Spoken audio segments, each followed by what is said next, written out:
L'année 22 a été une bonne année pour la CIMR avec une bonne progression des contributions qui ont augmenté de 13% à 10,5 milliards de dirhams.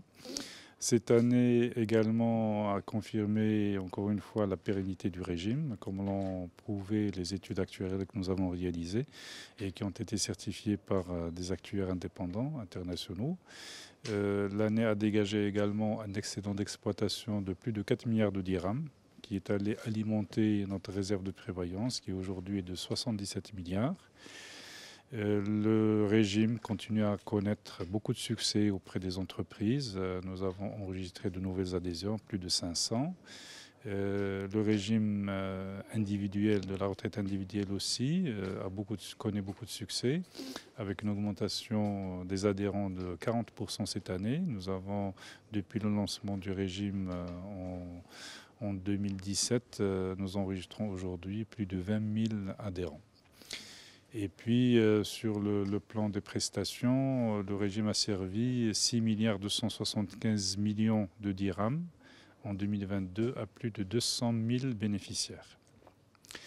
Alors, sur le plan financier, comme vous le savez, le marché financier a été difficile en 2022 avec une baisse de la bourse de 19% et une augmentation des taux directeurs qui ont impacté les taux obligataires.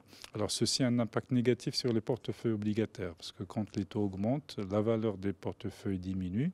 Donc la CIMR a été touchée par ces deux phénomènes, mais malgré tout, nous avons montré une bonne résilience puisque nous avons enregistré quand même plus d'1 milliard de revenus financiers qui a contribué dans l'excédent d'exploitation dont je parlais tout à l'heure de 4 milliards de dirhams.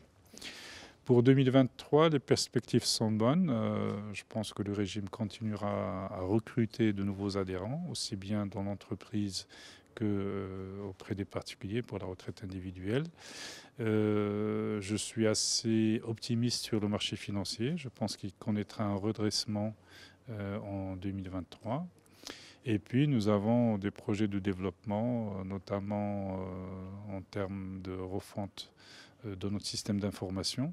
Nous allons aller vers plus de digitalisation, nous allons viser une amélioration du parcours client, une amélioration de la qualité de service, une simplification des process, une augmentation de la sécurité des transactions.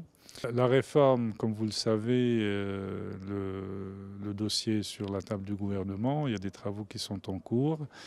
Je pense qu'aujourd'hui, il y a un scénario qui est à l'examen, c'est celui d'organiser le système de retraite en deux pôles, un pôle public et un pôle privé, avec dans chacun un régime de base et un régime complémentaire obligatoire. Dans le pôle privé, c'est la CNSS bien entendu qui va gérer le régime de base et qui le gère déjà. Et le régime complémentaire obligatoire pourrait être confié à des sociétés mutuelles de retraite dont fait partie la CIMR. Donc si cela se réalise, la CIMR pourrait jouer un rôle là-dedans et donc devenir un des acteurs majeurs certainement dans le régime complémentaire obligatoire du privé.